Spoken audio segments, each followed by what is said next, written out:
Hi. Hi, everybody, and welcome. I think it's to our 51st Dissipation of Glamour webinar. And Olivia and Tuija and I invite you to participate with us in this ongoing effort, and all of our staff from the Moria Federation, BL and Brett and Joe Waltz. She can't be here, I think, tonight, but always backing us up and making sure that we can communicate. So we try to keep our offerings coming to you over the webinars and broadcasts. Our broadcast schedule, Tuija and I have been on the all-night train here a bit, which is the reason we had to have the evening schedule here for the Glamour and couldn't do the first two. But tomorrow we'll be dealing with the Souls of Nations, and then tomorrow, which is Saturday, it'll be an AM for us, AM GMT. So that probably throws some of you back the night before. Excuse me. And then the attracting money for hierarchical purposes. Some people just think, well, the all-powerful Christ will appear on the white horse and simply throw Satan into prison and command the salvation of the faithful and all the rest of it. So when they hear that the Christ works through normal channels and needs money, that's so the New Age can be built by human hands and human feet. The law of Sirius, which, there's several laws, but the law of freedom, hence the violation of the will of the human being. I mean, as DK says, we, the hierarchy, could impose our will upon humanity, and nothing good would come out of it, because it would simply be an imposition, and all of the unsolved problems would appear later again and have to be worked through the changing of human will. So there's only so much under the law of Sirius that the great members of hierarchy can do, and we are responsible for changing our own orientation under their very impressive light and guidance, but they're not allowed to touch the center of will. And that's so different from the Plutonic approach of the Black Lodge, which seeks to compel the will. So yes, the Christ works through the normal channels that humanity works through, and money is needed for the reappearance process and for the externalization of the hierarchy. And DK tells us it's even the crux of the whole problem. He says some of us just cannot seem to give, But if we put things in right proportion, we would see how necessary it is. So that's a little plug to tune in with us. I really encourage this, especially for Moria Federation students, and really for all of us, that we attend, when possible, these meditations that DK has offered in Discipleship of the New Age and encouraged in other ways. The Triangles meditation is a daily work which must go on. The Reappearance of the Christ is offered in the Discipleship of the New Age Volume 2 book, very important, powerful. The Glamour work we're undertaking through a webinar, not so much through a broadcast, and we know how important it is, and even how dangerous it is. You're taking a risk.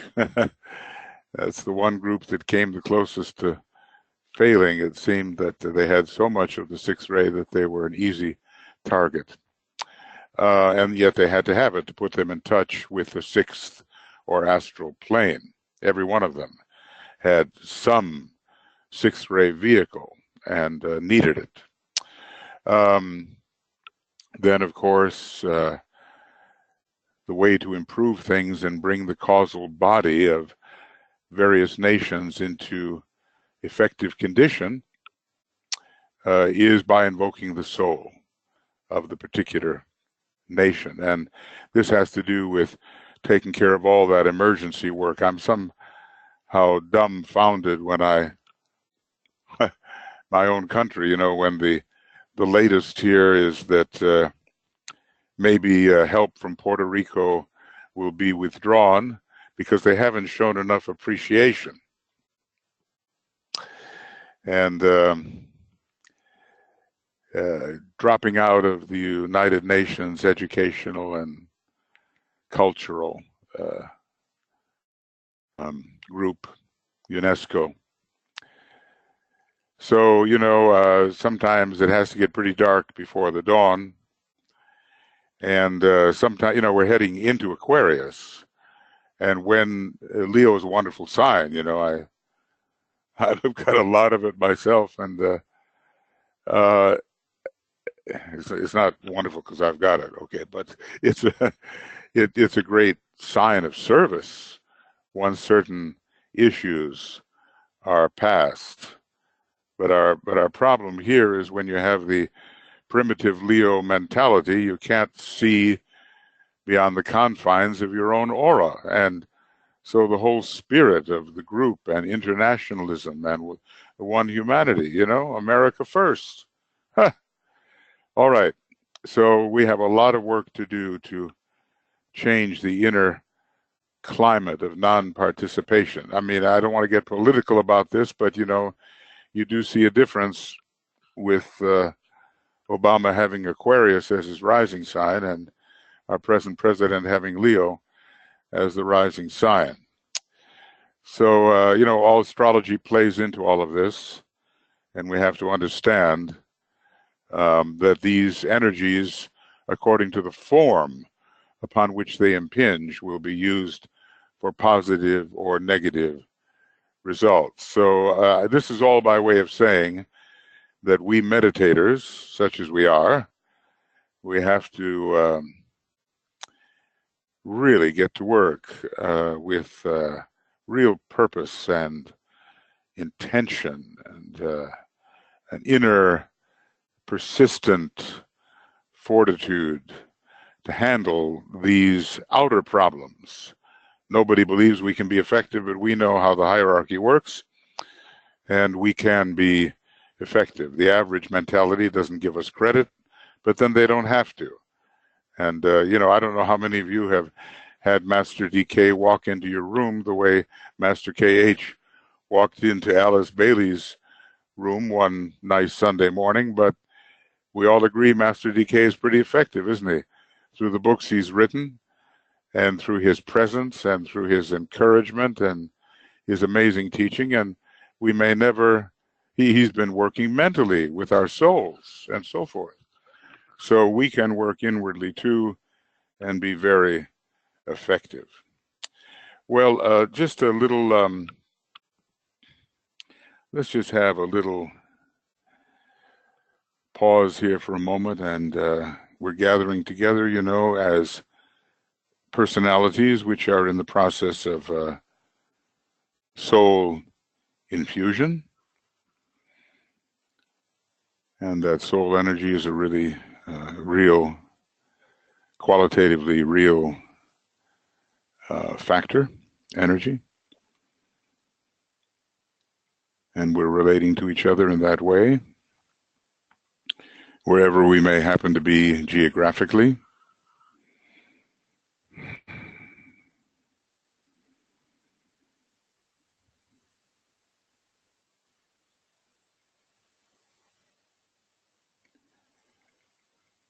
And we all come together for a purpose which is hierarchically sanctioned, necessary. And we're offering our presence and our intelligence and our love and our will, all for the improvement of the human condition through the improvement of human consciousness. And one of the big things with largely emotionally polarized humanity is to deal effectively with the glamours which so badly mislead humanity and bring them to chase after what is not truly desirable. It may be their desire, but it's not desirable in terms of the plan. So we've got to correct all that.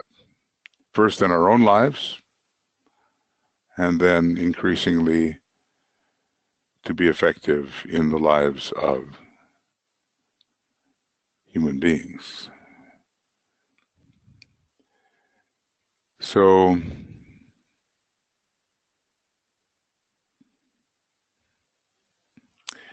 we will attempt then to work subjectively and, along the way, get rid of our own glamours, our own illusions, so that the right hand and the left hand know what each other's doing. It's great to have wonderful intentions, but if your left hand is doing something contradictory to your good intentions, then you're split. And we've all experienced that and have to get into the integrated condition where we don't overlook a single fault we may have. Not easy, but necessary.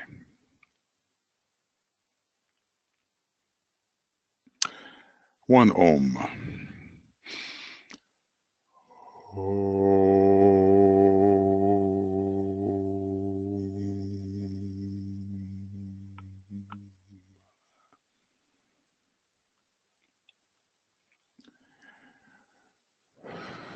Okay. So look, we're talking about fear, the great planetary dweller on the threshold. And the last time, a week ago, we dealt with this paragraph. It was so rich. Basically, we just did one paragraph. It was a long one, well, or at least two, okay. But one section. One section. Now, DK is listing certain types of fears, and, when we undertake fear, the challenge of fear, it's so deeply subconscious, we've forgotten the roots of our fears. Interestingly, they don't only lie in the solar plexus. He tells one of the students in his group, who was quite a strong Scorpio, as I recall, Moon in Cancer, Gemini rising, that the ancient fears are hidden very much in the sacral center. And I'm recalling him saying that, it's a planetary problem, really. In a way, our planetary logos has not overcome fear on a cosmic level. I would say at the second initiation, you have to so confront your astral body that a lot of those fears are eliminated. But I would say also that it's more at the fourth initiation where you really make the achievement. I mean, if you can face the various kinds of death that the fourth degree initiate will be facing, then you've pretty well dealt with the planetary level of fear. As far as how this operates on a cosmic level, I think it's beyond us to really know. But there's always this shrinking back. I'm recalling it from psychosynthesis. It's called, and also, well, mostly psychosynthesis, the repression of the sublime. It's not only a fear of the bad things and the temptations and the ways in which still have control over us, but there's a shrinking back from the light. You know, I think Jung dealt with this as well. When you have these numinous experiences, there's something in us that really doesn't want to go through that, you know, that likes the darkness more. Jesus was commenting on this, or the Christ through him, you know, that there are these people, they love darkness. Well, certainly the vehicles within us would prefer, in their present condition, not to be brought to light. And so we so often, you know, work our mind around rationalizing things until we don't have to face anymore what's really going on within our vehicles.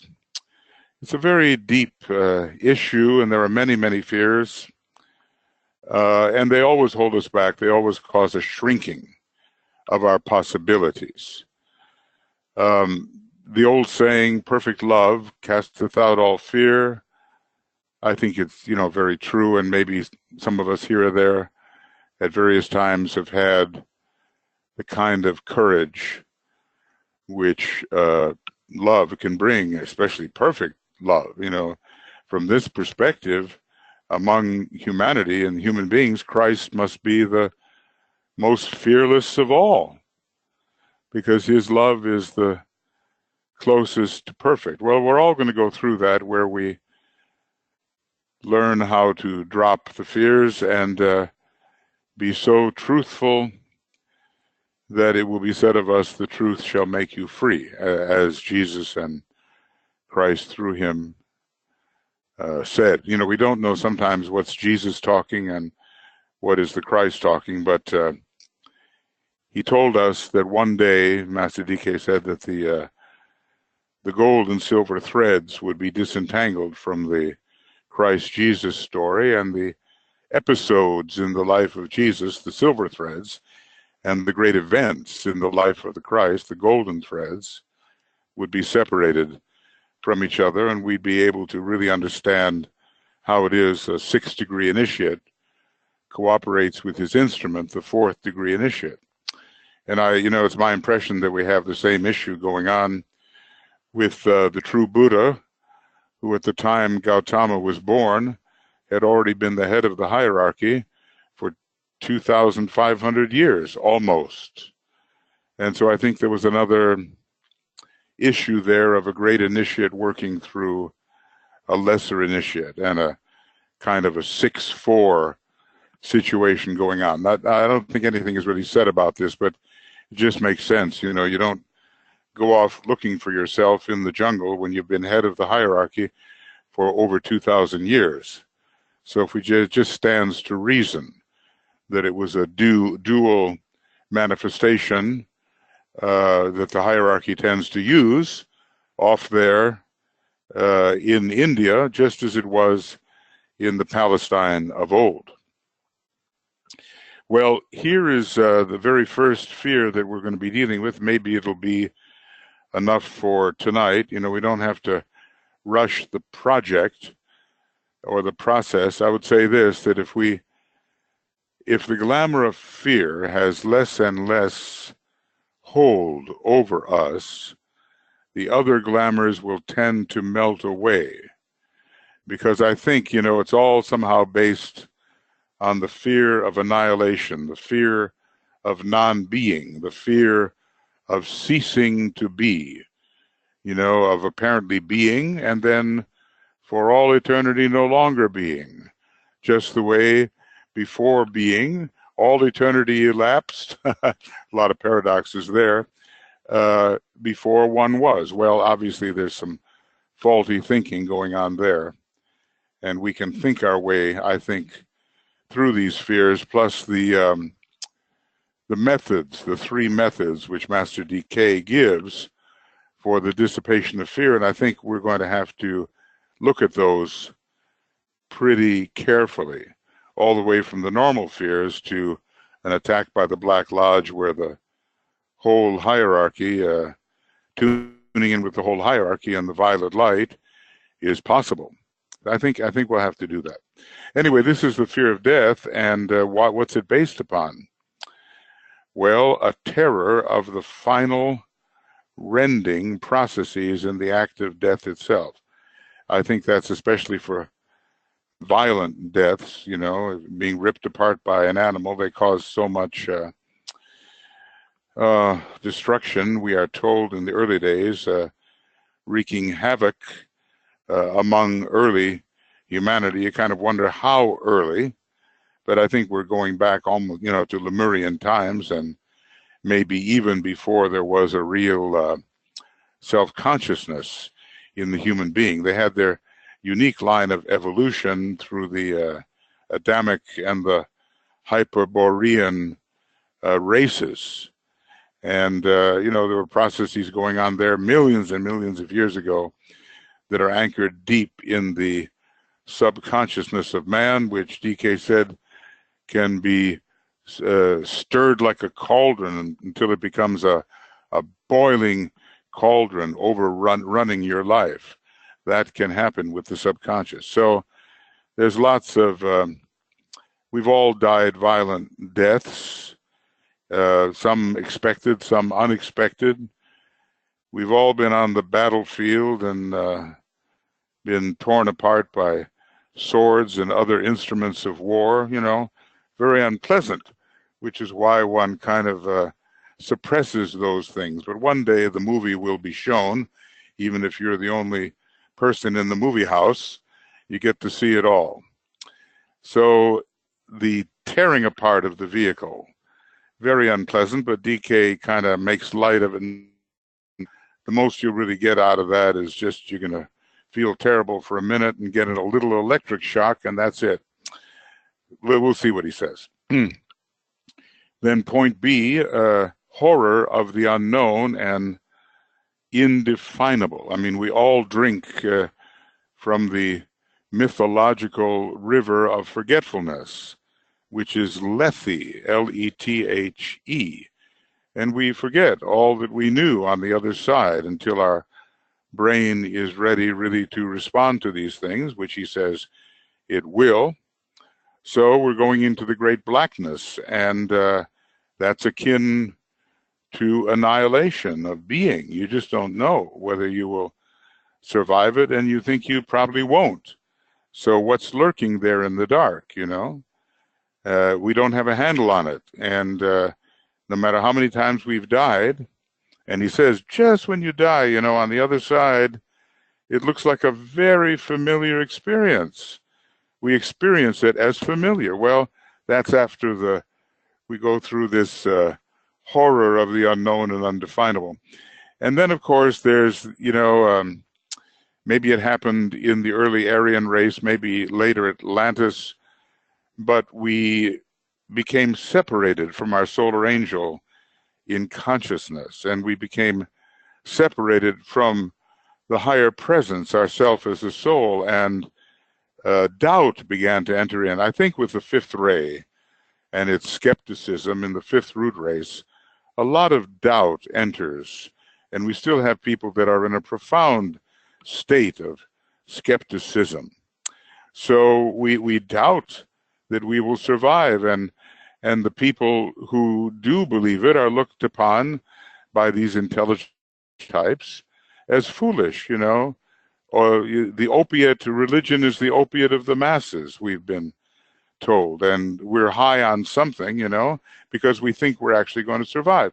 So we don't have any kind of proof, or maybe some people do have some proof, you know, coming and going on the astral plane and being able to slip out of your body now and then and seeing what it's like, but you know, DK says, until the end, you just don't know. There's always that doubt. There's a wonderful picture by Roerich of a saint praying. He's a fervent, he looks like he believes, but you see his heel, and there's a tiny little black serpent, and it's biting his heel. And this is called the serpent of doubt. So, you know, check on yourself how much you really believe and why you believe. Have you had the experience that makes it possible to know rather than to just believe, and to be assured of the reality of the inner God which we are. Then the whole issue of detachment. Gosh, look at all these things that make us fear death. Here's the unhappiness at leaving loved ones behind, or of being left behind. It's our attachment to each other on the physical plane, and we don't know that when we leave the body, we will find the loved ones that were there if they haven't reincarnated yet, and there's still ways to communicate that way. It feels like separation, and our love is violated, We think we'll never see that person again. It has a terrible effect upon the solar plexus and the heart. Very unpleasant. I remember, it was so interesting, astonishing, really. The Star Wars. She played Princess Leia.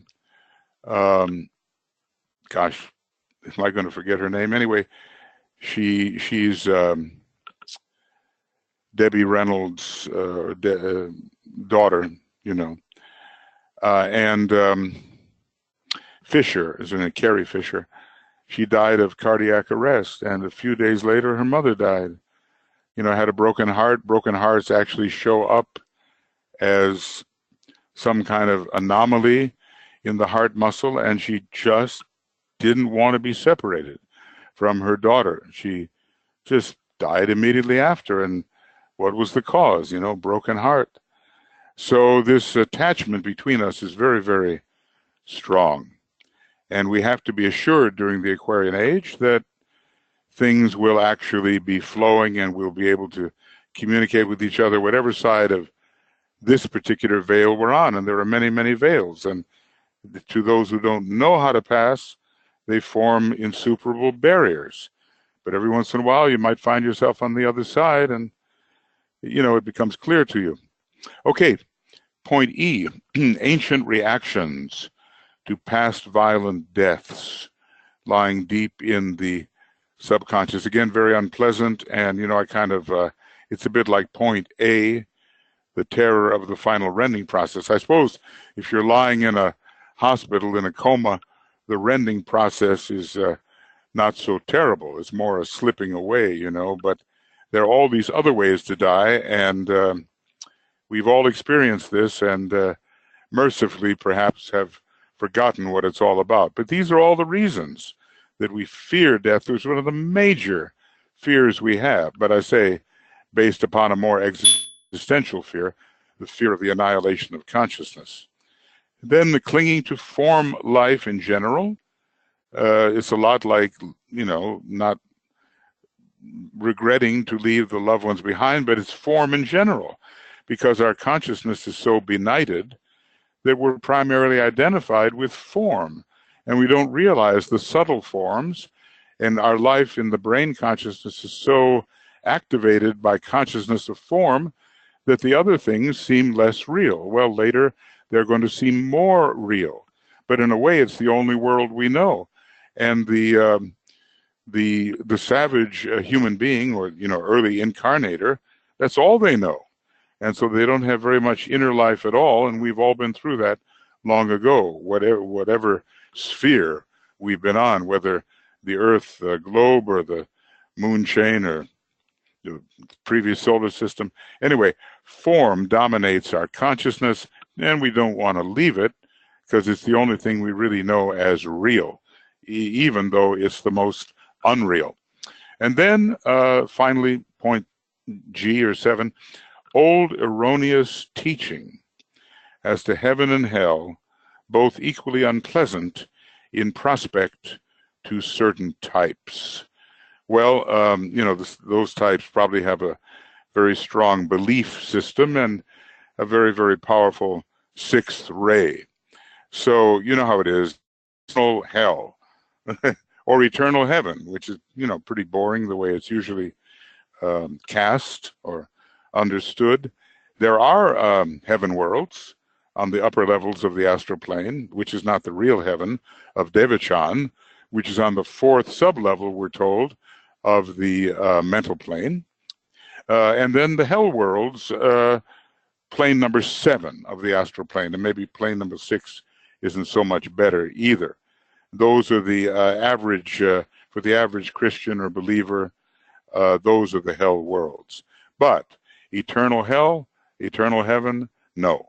All of those things are erroneous and they have to be corrected. Okay, so these are the 7 factors that DK gives us for the reason as the basis of fearing death. So let's see what he says here. I think we'll just do one paragraph. It's a big one. Yeah, it's a big one. Woo! And there's more. There's more. Maybe we'll only do part of this. We don't want to overdo it. And DK says, I speak about death as one who knows the matter from both the outer world experience and the inner life expression, there is no death. Well, that's such a declarative statement. You know, he just lays it right out there. And, you know, he'll be one of the externalizing masters who will be giving the ancient healing methods. And in the book Esoteric Healing, there's a lot about the death process, as some of you who are deeply into healing know, having read it and practiced it. There is, as you know, entrance into fuller life. Not death, but entrance into fuller life. You know, there is freedom from the handicaps of fleshly vehicle. I'm remembering I was in a radio studio with Mary Bailey back in the early 80s. Seems a long time now, 30-something years ago. And I don't know, we got on the subject of death, and she said, you mean there would be any question in exchanging this for that? You know, she was talking about the two sides, one being the life in form and the other the life free from the handicaps of the fleshly vehicle.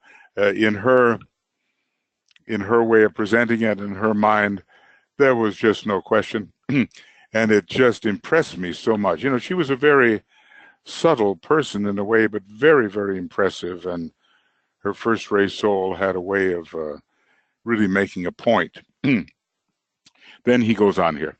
The rending process, so much dreaded, does not exist except in the cases of violent and of sudden death.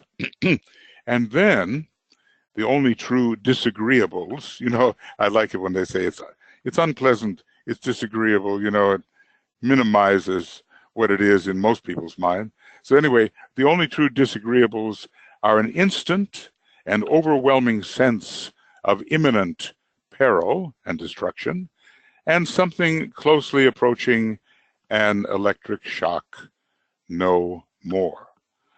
Well, you know, he makes it seem like you could pass through even a violent death pretty quickly, you know, unless you were tortured to death or something like that. I mean, there are perverted consciousnesses that want to make the death process go on and on. So, but, you know, hopefully we're getting somewhat beyond that, although in our secret police, and we all have them, a lot of things happen that would horrify most of us, I think. So anyway, violent sudden death and the disagreeables, that sense of dread, which we naturally fear, and then an electric shock. Bing, you know, the electrical connection is snapped. No more. For the unevolved, death is literally a sleep and a forgetting. For the mind is not sufficiently awakened to react, and the storehouse of memory is as yet practically empty. And I think he's saying that Devachan depends very much on memory. After all, it is on the fourth subplane of the lower mental plane, and you work up a lot based on the previous lives and your memory from the previous life you've just lived, and you work it into capacity for your next incarnation. So, you know, some people think, well, okay, I'm going to give up heaven. Well, you know, you just don't have that kind of choice. You can give up heaven when you're qualified to give up heaven, and that means that the sixth petal of your egoic lotus is pretty well open if you're going to be one of those who is entitled to give up the very necessary heaven world and the building of faculty required based upon previous memory and for the sake of your next life. So it's something to think about. For the average citizen, good citizen, death is a continuance of a living process in his consciousness and the carrying forward of the interests and tendencies of the life. His consciousness and his sense of awareness are the same and unaltered. I mean, Uncle Frank here and Uncle Frank there is still Uncle Frank, okay? So it's not like a huge epiphany when you pass beyond the mortal coil. He does not sense much difference. He is well taken care of. I noticed that, you know, they must have a good maintenance system on the other side to make sure you... And oft is unaware, this is interesting, that he has passed through the episode of death. I remember a movie with Richard Dreyfuss, or I forget, you know, I think that's his name. Anyway, he was walking along whistling in the other world, not really realizing he had passed through death as a firefighter whose plane went down. So I wonder how many of us are surprised. What do you mean dead? I'm perfectly alive. We don't even know it. Now, for the wicked and cruelly selfish, for the criminal and for those few who live for the material side only, there eventuates the condition which we call the earthbound. The earthbound soul. It's a lot related to Capricorn and all that Capricorn can mean negatively. Every sign has its negativity, and Capricorn can make you pretty form bound. The links they have forged with earth and the earthward bias of all their desires, the bias, you know, towards dense materiality, third ray, seventh ray, Saturn, Capricorn, earth signs, you know, when lived in the incorrect way, can result in this. All their desires force them to remain close to the earth and their last setting in the earth environment, you know, the hauntings and all that kind of thing that go on. And, well, remember Hamlet, you know, right in the beginning, there's been a spirit that has been appearing on the ramparts of the castle. Basically, that's Hamlet's father, and he wants to talk to him. And finally, Hamlet does come out and talk to the ghost of his father, so to speak, because the father has come to right a wrong. The uncle has killed him, murdered him to take over his kingship, and he wants to be avenged. And it falls to Hamlet to avenge him. Okay, so that's the beginning of that whole marvelous play, and that, you know, fits with this reason for earthboundedness, special love, the righting of wrongs, those kinds of things. That's not necessarily the material person. The material person will hang around, you know, simply because they're material. But these are special examples of reasons to have to appear. They seek desperately and by every possible means to recontact their environment, their earth environment, and to enter. Alcoholics often do this, you know, hanging around other alcoholics to get that whiff of alcohol or drink or drug obsession, you know, even taking possession of the body of someone who is using the drug or the alcohol of their choice. So, you know, there are many obsessors, and they come in this lower category. In a few cases, this is the other side, great personal love for those left behind, or the non-fulfillment of a recognized and urgent duty, hold the good and the beautiful in a somewhat similar condition. Hamlet's father was a good king, you know, but there was a wrong to be righted, and eventually Hamlet righted the wrong. For the aspirant, and that's who we are, death is an immediate entrance into a sphere of activity and of expression to which he is well accustomed and which he at once recognizes as not new. In his sleeping hours, he has developed a field of active service and of learning. Now, I don't know how many of us are aware of all the things we do in terms of our active service and our learning and our school and all that. The whole story of invisible helpers comes in here, and sometimes people who don't know anything about occultism recount that they've been helping on the other side. I remember talking to Marion Walter, who was the last living disciple of Master DK in that particular group, and she was telling the stories during the war, the Second World War, how they were busy holding up the soldiers who were making these landings in the water and preventing them from drowning. And, you know, she was working as an invisible helper, only, you know, she remembered it. Okay. He now simply functions in it, in this field of service for the entire 24 hours, talking in terms of physical plane time instead of for the usual few hours of earthly sleep. So that's what we have to look forward to. And, you know, it's more the threshold of death experience that prevents such a terror. And, you know, and the whole idea of unfinished business. You know, you have things to do here and you know you haven't completed them. Well, life is long, and eventually in any universe, completion results. So, okay, look, I know that that's all I'm going to talk about here for right now. It's very rich in thought, and maybe we have some thoughts about it. I think we'll deal with this glamour of fear, since it is the major glamour on our planet. Of course, it's based upon, as I say, the fear of non-being, you know. But let's just, today is Friday the 13th. All right. You know why that is. I think it was Jacques de Molay, you know, he was a member of the Knights Templar, the leader, and he and others were put to death on Friday the 13th. It became to be a bad luck day, but there's other reasons for the ill-omened Friday the 13th. So it has to do, interestingly, DK discusses it.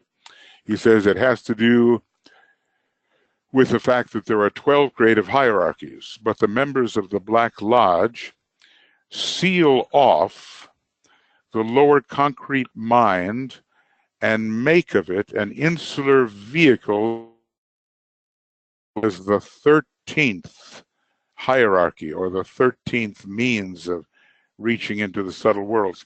And they have an ability on the level of the concrete mind which is beyond anything we can conceive. So that, he tells us, is a more occult reason for the ill-omened number 13. And then, you know, popularly, Jacques de Molay, you know, and his co-workers suffered grievously at the hands of the church. There's so much ignorance, you know, we really got to fight that. For the Buddhists and for the Buddha, ignorance was a great sin.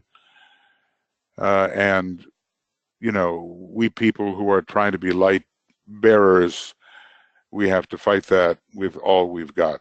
Okay, friends, so now, you know, I know I've gone on here a bit. And if you have any thoughts, questions, anything you want to say, this is the time to do it before we keep on attacking this glamour of fear. I mean, you know, and frankly, you know, every one of us, if we were a fourth degree initiate and going beyond, we could say, well, in terms of human condition, we're pretty fearless, but we're not that. And so if you dig deep enough, we're all going to find something that is holding us back. Okay, Michael. Go ahead, Mike. Go ahead. Thank you. Going back to point A, my take on that is it's more general than the other one. That is, the other one that is the ancient reactions to violent deaths. Point A, I'm thinking of it as for those who have, for instance, a belief in reincarnation. there's a fear of actually going through the process, not a fear of death itself, but fear of going through the process. So of death or of coming back into it. Of going through the process of what we call death. And then another point is that many of us, I suspect, are actively at work in the period in which we're sleeping. My mother recounts how she was used during her period of sleep during World War II to help those soldiers that were going through that change. So many were dying, they needed help crossing over. And so she remembers that. That's amazing. And DK, some of his people, he refreshed the memory of his incarnated group by talking in the intro to Dyna 2 about what the others who had passed on was. And one of them was a military man, and he was welcoming those on the other side, you know, who had been in the military. Another was working with children to preserve their consciousness as they were making the transition. So this is, you know, I think this is a very important transitional kind of work that that some people are put to. I think more and more we're going to know this stuff and remember it, and you know, basically once the veil lifts, you just see all the things you've been doing. That's why he says it's going to be a very familiar experience for everyone once you pass beyond the body.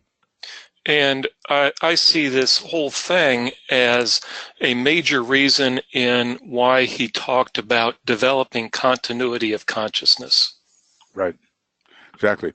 And he, you know, he gives that to us. And is it in Dyna 2 or whatever? He tells you how to fall asleep consciously. It's in several locations. Yeah. Okay. So basically, I want to assure you, you can keep yourself up all night trying to fall asleep consciously. But I once succeeded in doing that, and I thought it was quite interesting. You know, he says you can. There are 3 exits through which you may pass. One is the solar plexus, one is the heart, one is the head.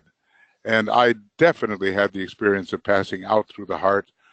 You know, not necessarily a very high thing, but I was awake for the transition, as it were. He tells you how you see these streamers of colored light and all that kind of thing. And that, you know, that's the etheric phenomena as we go through the web, which is attenuating and all that. We have many occult developments in front of us, and we have to seize upon their cultivation in order to make ourselves really useful. So, okay, all right, thank you. Thank you. Yeah, thank you, Michael. Yeah, appreciate that.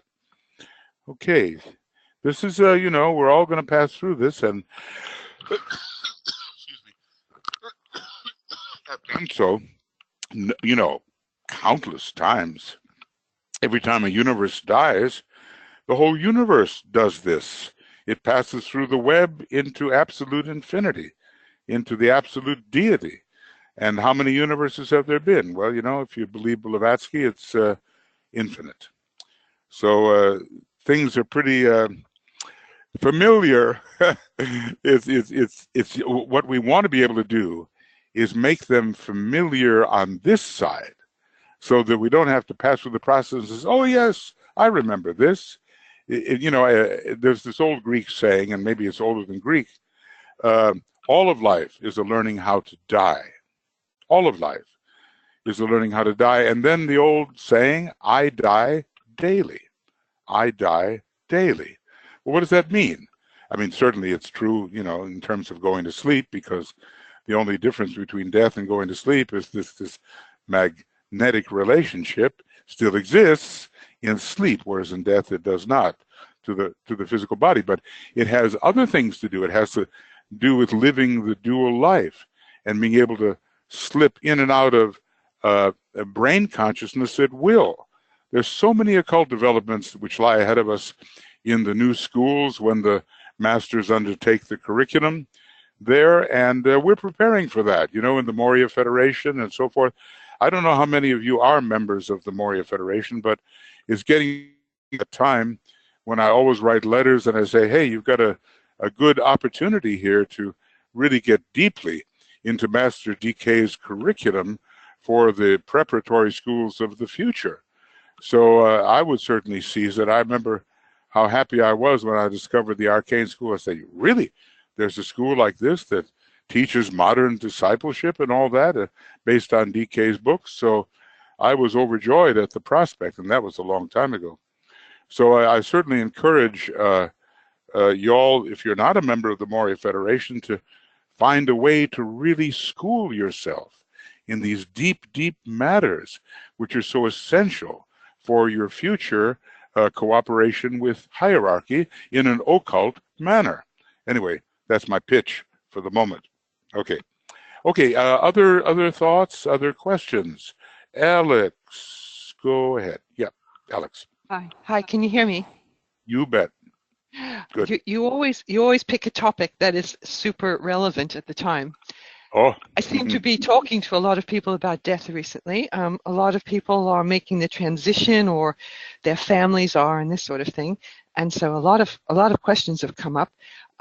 First of all, I wanted to say that I'm always amazed at people who don't think about death, because I seem to have been born thinking about death, and then being introduced to various spiritual practices at a young age, and I was taught how important it was, your last breath and your last thought. And so I took that on board very seriously my whole life. But that can also be a source of great anxiety, because I have seen from experience that it doesn't matter what you've been practicing or how long you've been practicing, you can't guarantee the way your transition will be. Yeah. And so when I say I think about death, I think about it, I'm not consciously aware of fearing death, because I'm too busy living and planning living. But I'm sure I have a fear of death. It's a subconscious sort of thing. Yeah. But when I speak to people about it, it's hard, because you can't guarantee about the transition. Everyone wants to make a beautiful transition. You've read the book, you know what to do, you know what to do. But then I know people who haven't had beautiful transitions, very good people who've worked hard their whole lives. And I think it would help. Okay, so what I want to say is that just the way women say that no one ever tells another woman about the reality of childbirth, otherwise they wouldn't have any more children. There's an omerta, you know that word omerta, a silence wall amongst spiritual people about actually fearing death, because they're not supposed to. Right. So I have come across all of this, and speaking to people, and what I've concluded in some of the conversations is that if you can surrender, there's the person who doesn't think about death at all. We're not talking about that. We're talking about people who are conscious of making a proper transition. If you could surrender that attachment to that, it would take a lot of pressure off a lot of spiritual people I know. That's what I'm saying. So I just wonder what you could say about that. I think you said so much, and really articulate too. I remember an experience I had. I was 11 years old, and there was this amusement park. There were, and you know what roller coasters are, right? And they take the breath away from you, and they just scare you to death, And my friends had all left, and I was left alone in the amusement park. So somehow I thought to myself, I'm going to go on all these roller coasters. There were 5 of them, which I had always been afraid to do. Okay. And by the way, I must admit that I didn't go on the most severe number 5. I still have that to do in my life. Okay. But anyway, I went on 4 of them, and I was petrified. But then on the downward hill, I just let go. I said, whatever happens. and it was a completely different experience. I almost liked to get to the top because I knew that I was going to just kind of surrender to the experience. Okay, and it worked out just fine, except I didn't go on the most severe one. it was called the Bobs, the Bobs, and I guess it was terribly challenging. But anyway, so I know something about what you mean by just giving yourself over to it. And the universe is so big, and the whole process is so big. What else can you do at the end, except turn yourself over into the great hands of the great powers? I think it's how it has to be, So, yeah, okay. Can we actually? DK says you never know until the end. You may doubt even until the end, and he's talking about people like us who are supposed to, know better and be assured, and then he says, and nobody ever came back to tell, which is kind of interesting considering Hamlet's father. But other places he talks about the ghost coming back, but nobody returns to tell the tale is his basic thing. But of course, this is going to disappear during the Aquarian age, we are assured. And the whole connection between the astral and the physical is going to be just very, tenuous and easily passed, I would say. So we'll have the first-hand experience at will, and that's what we really need. Well, look, I was going to tell you another story, but you are so lucky I forgot it. So we'll just go on. Thank you. Anyway, it's in the air, and a lot of heavy things are coming down now in these 8 years with Pluto so strong before the 2025 thing. And we've got some people in power that would, like a nice nuclear war on our hands or whatever. So we're going to be facing this death issue. I mean, when somebody goes up in a hotel and for no known reason kills 58 people and wounds 500, it's madness, okay? So it's going to be with us, and we'll have to figure out how we're going to deal with it. But I would suggest, if we fall asleep consciously, which is not easy necessarily to do, I think if we go back and forth with the astral plane, we'll overcome a lot of these fears. If you actually experience yourself as separable from your body, it goes a long way to assure that it's okay. All right, thanks very much, Alex. Appreciate it. Okay, Dana, go ahead. You're down in hurricane country. I was thinking about you quite a bit. I hope everything's okay. Oh, well, yeah. My house is one place. So my babies in my yard are kind of hurting, but they can be helped.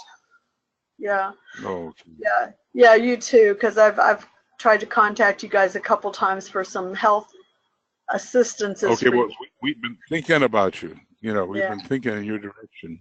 Yeah, I just really wanted to share because of, I guess, even though I've been without him most of my incarnation, I was blessed with one of the most phenomenal experiences of my life, and it was around death.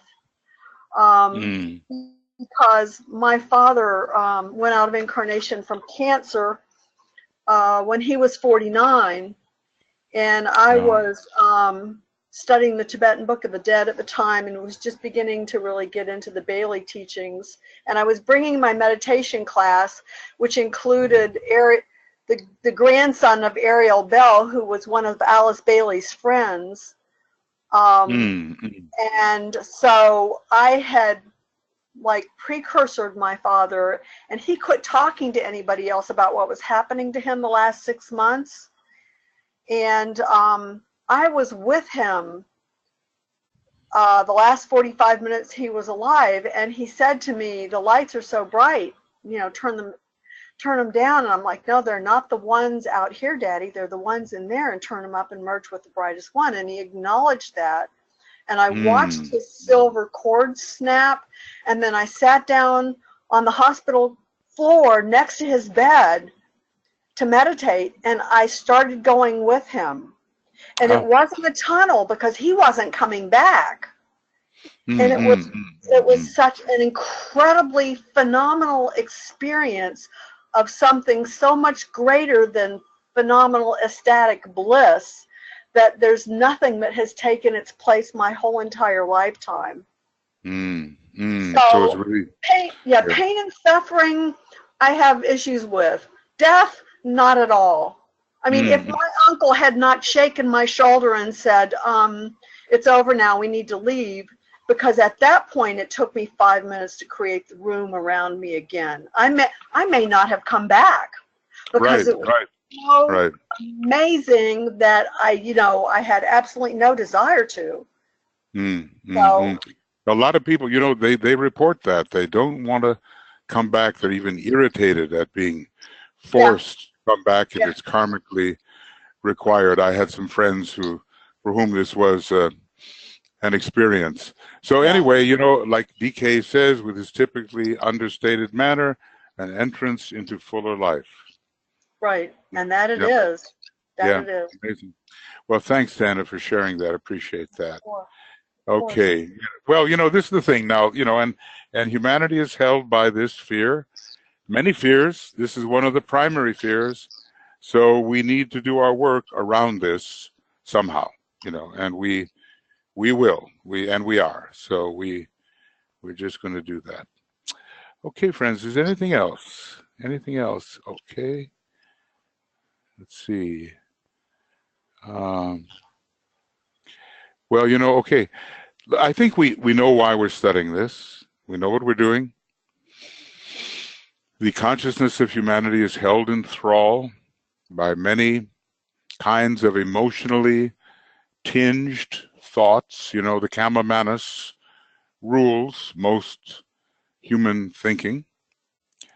And it veils the truth. And what we have to be as students of occultism is carriers of the light, carriers of the truth. And of course, that means that it can't just be all theoretical for us. We've got to prove it in our own nature.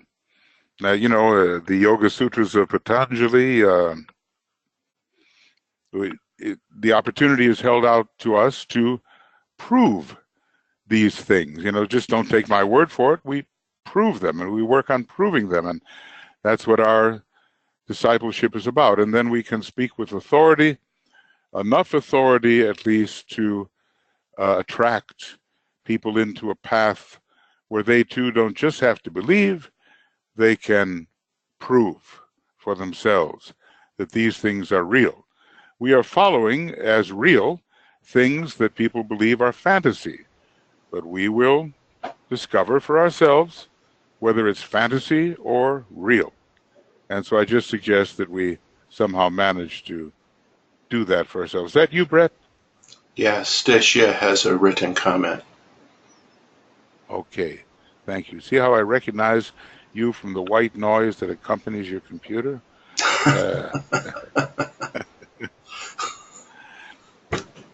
Okay, and that's a good little mantra there, Stacia. I will face my fear and let it pass through me. Yeah. I think, that's the thing. I remember about fear and guilt, and I may have mentioned this before, but, the price of going forward is fear. Okay, we got to do that. But the price of going backward is guilt and nausea. We don't want that. So, whether we go backward or whether we go forward, we're going to have some disagreeables, as DK says, to deal with either way. But the disagreeable of facing one's fear, letting it pass through, it's better than to fall back into the guilt of not really fulfilling oneself. Right. Okay. So that's it. And there's this beautiful thing, and maybe I'll end with that thing. I'll find it here because it reminds me, any fool can chase the light into the darkness. So you're paraphrasing that. And I'm going to give us something that Master DK gave us, and then let's see if I can just find it. Okay, I'll do my best. And then the 7 points. Now that'll do it. Here it is. And you know this one.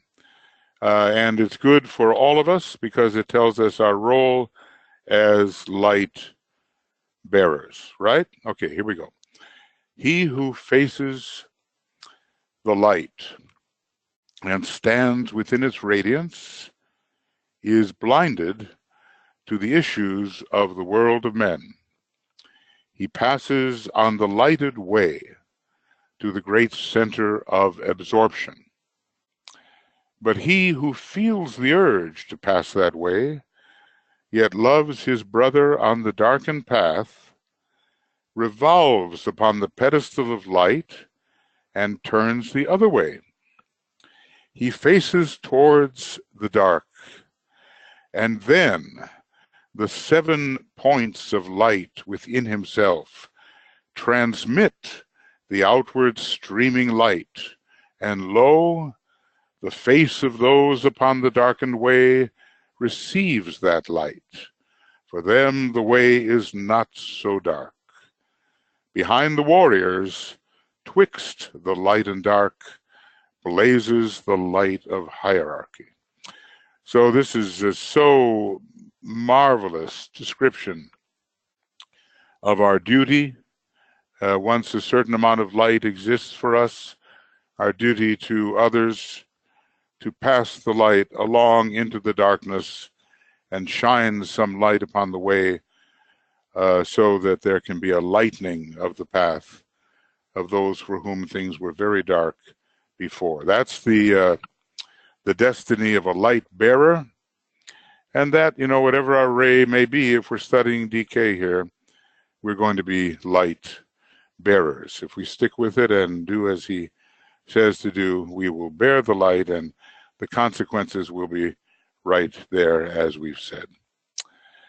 Okay. All right, what I'd like to do then is, well, let's just do our meditation, huh?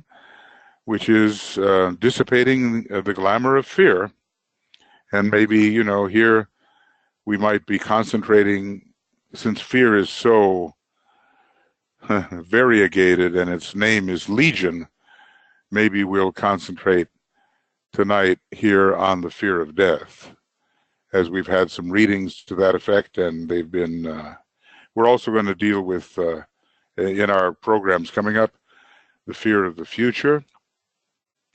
Maybe we'll deal with the fear of failure. The fear of the future and the fear of failure are supposed to be 2 fears which particularly affect aspirants and disciples. And then other types of fear as well, DK describes. So we'll make a study of this and try to lighten the density which hovers around these subjects, the heaviness of these glamours, stopping so many people from fully expressing their beauty, their power, and all the things that are supposed to be in their life program, so they can be more successful, we can be more successful, and so forth. Okay, so let's have our meditation. Excuse me.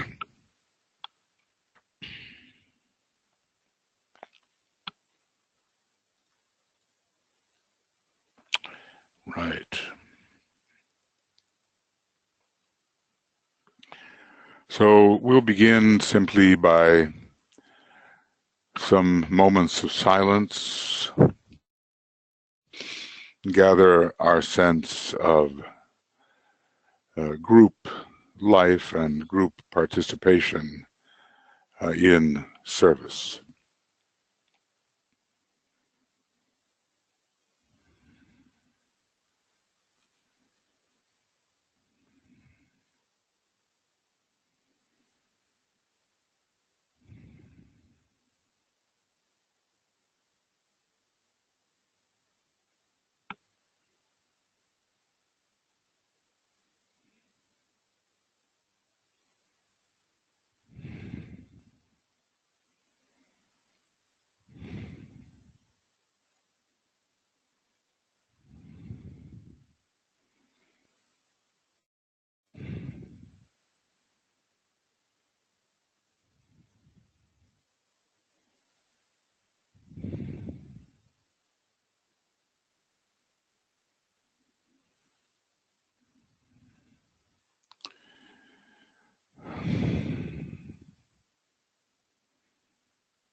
And the silence has a synthesizing effect, so we really do, wherever we may be located in time and space, we do feel ourselves increasingly as a unity.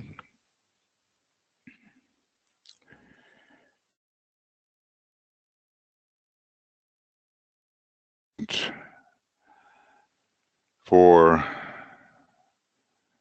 this kind of service.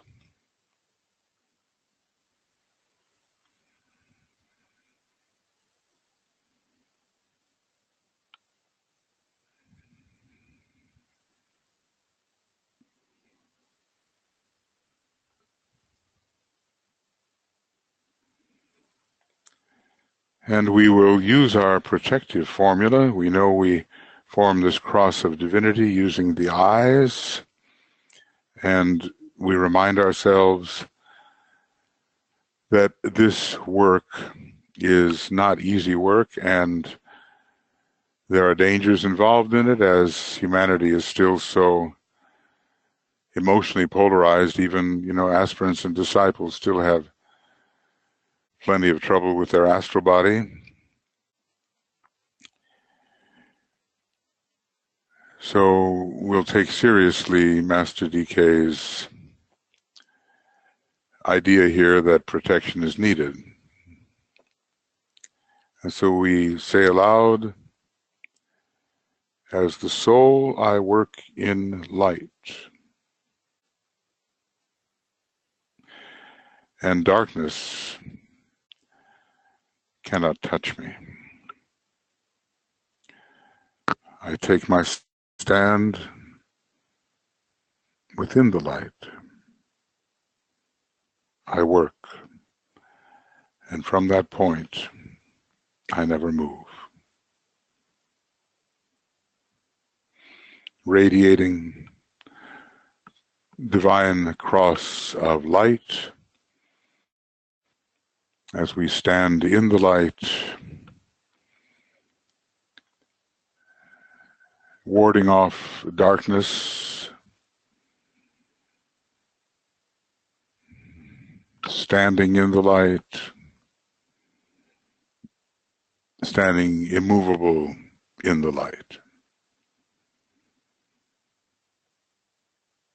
So just imagine that cross keeps on radiating as a protection for yourself and for the group.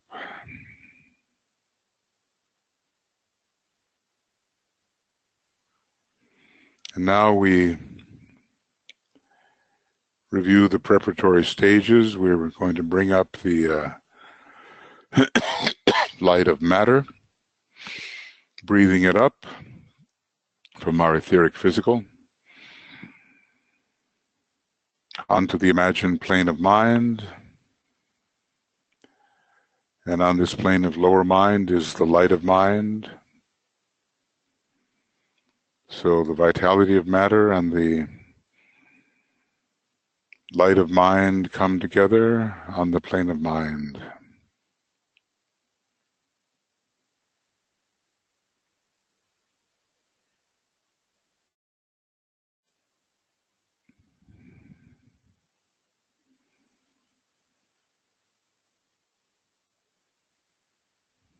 And then two lights have merged, but we meditate on the light of the soul. We try to recognize it as something real.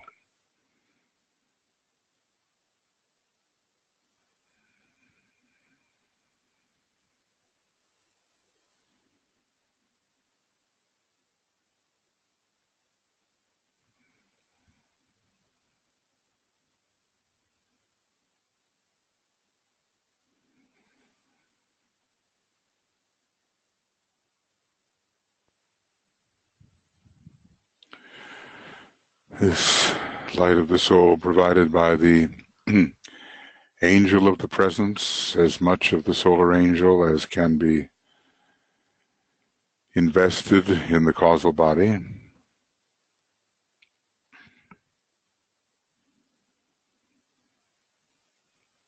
We take down this soul light and fuse it on the plane of mind with the two lesser lights. So from the plane of higher mind, the soul light comes into the lower mind where the light of matter and the light of mind are fused, and all three, we imagine, are fused together, soul, mind, and matter.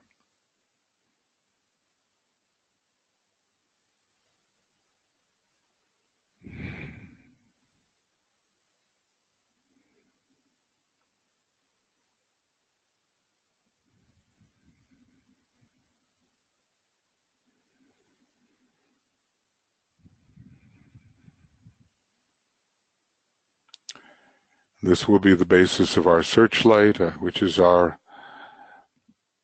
illuminator and at once our weapon of dissipation of the clouds and mists and fogs and miasmas of the astral plane as it presently is conditioned.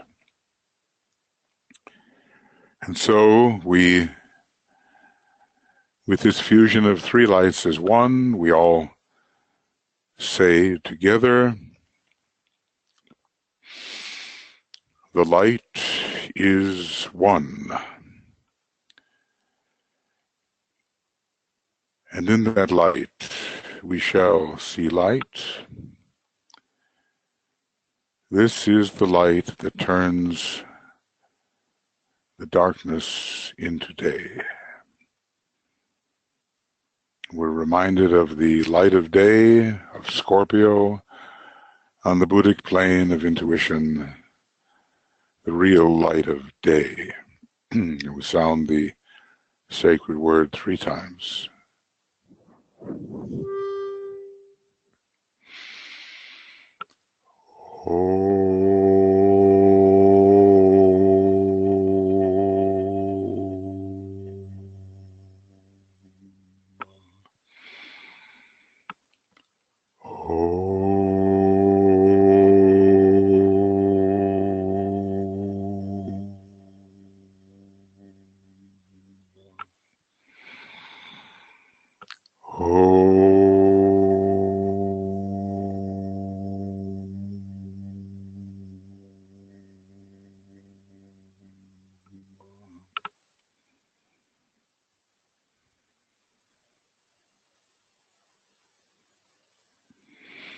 So the light will continue to intensify in our lives, and especially as we work at building the Antakarana, which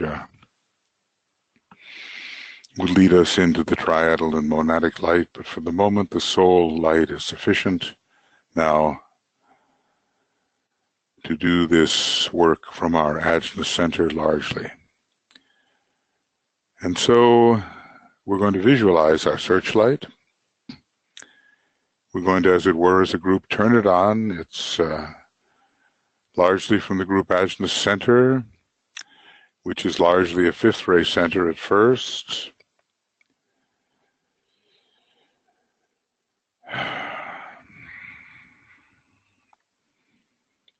And the light of Venus, the soul of Venus, fifth ray soul of Venus, so important in doing this work. Venus, one of the important planets in the second initiation process. So we'll visualize that great searchlight going out onto the astral plane as we say these words, thinking of their meaning, of course. Radiance and power, radiance are we and power. We stand forever with our hands stretched out, linking the heavens and the earth, the inner world of meaning and the subtle world of glamour.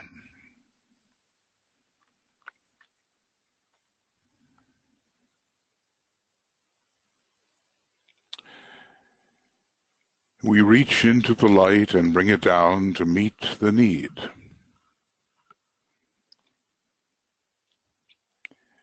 We reach into the silent place and bring from thence the gift of understanding.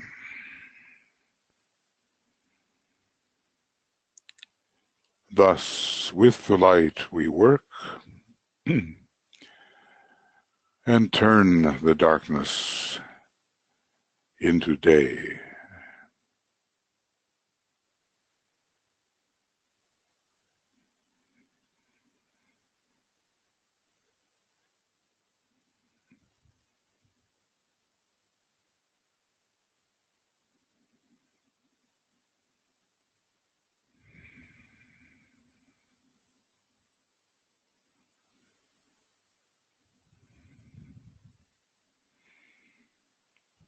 So we are the bridge between the world of the soul and this world of the distortion of truth, and certainly distortion of desire. We're going to add to our beam the spiritual will coming ultimately from the, well, at least the planetary logos and the monad and the triad and the jewel and the lotus and the sacrifice petals and the will petal of the love circle and knowledge circle. Spiritual will descending, and we say, as we strengthen our imagined beam, with power upon its beam, the light is focused on the goal.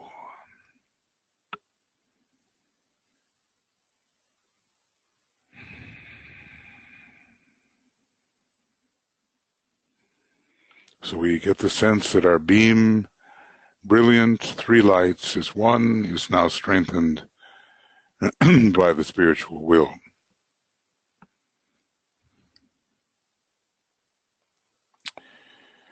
We're going to now dissipate imaginatively this glamour of fear, especially around the fear of death.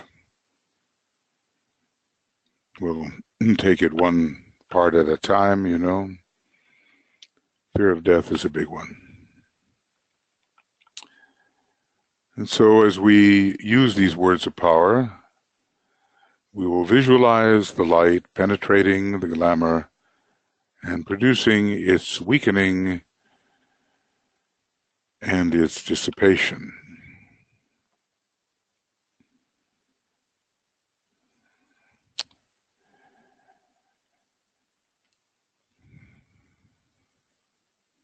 First, visualize your beam, the beam made of all the beams of all the working members here.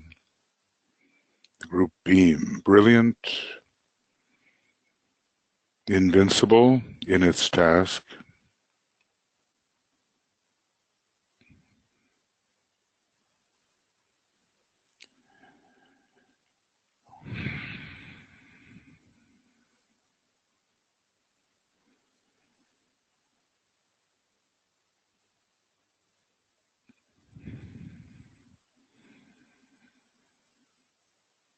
It's our method of clearing the miasmas, mists, fogs, clouds, darkness around this glamour. Fear of death. And so we say, a word of power. Visualizing as we go the power of our united light prevents the appearance of the glamour of fear, especially the fear of death.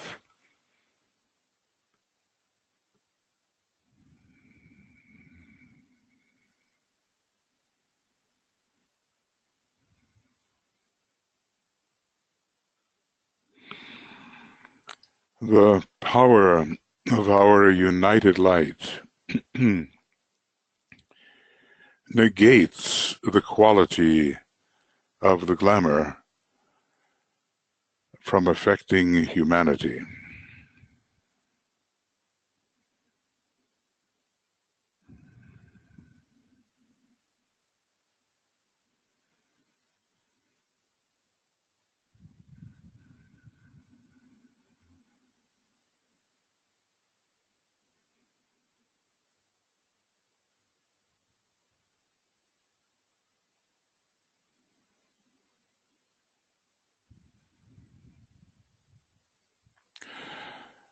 The power of our united light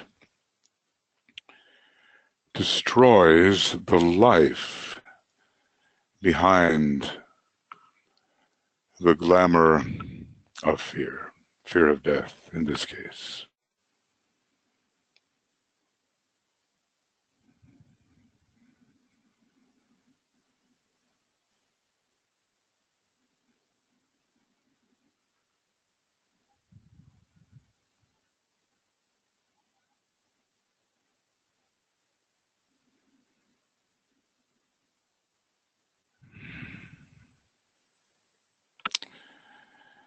So these are the words of power, and as we have our 5 minutes of silence and of intensity of purpose as we see the work proceeding, we will use in our own way, but always with the visualization of the group, these words of power. So 5 minutes of silence and intensity of purpose.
in the Yoga Sutras,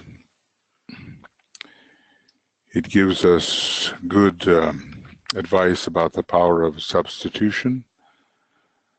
When thoughts contrary to yoga arise, replace those thoughts with thoughts contrary to the contrary thoughts. So in imagining the dissipation of these dark clouds which hold particular glamours, we can also imagine the radiant truth, undistorted, which results when the glamours are dissipated. And that is a positive visualization after our beam is imagined as doing its work. So then we withdraw the beam from the astral plane, back onto the mental plane.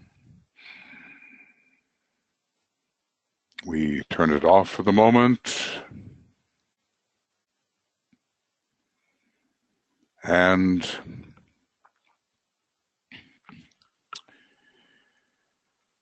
we will sound the Om 3 times, imagining that our work has had a good effect in all the areas of the vehicles of man, but of course especially in the astral vehicle. The Om 3 times.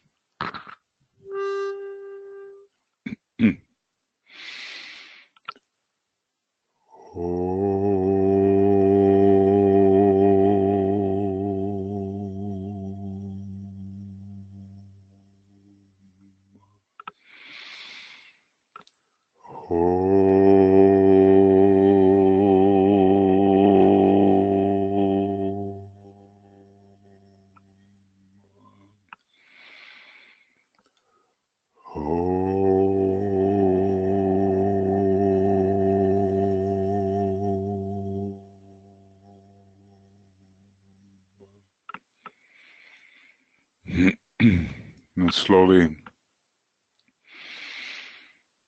we come back and realize that if we persist with this, we'll be doing our little bit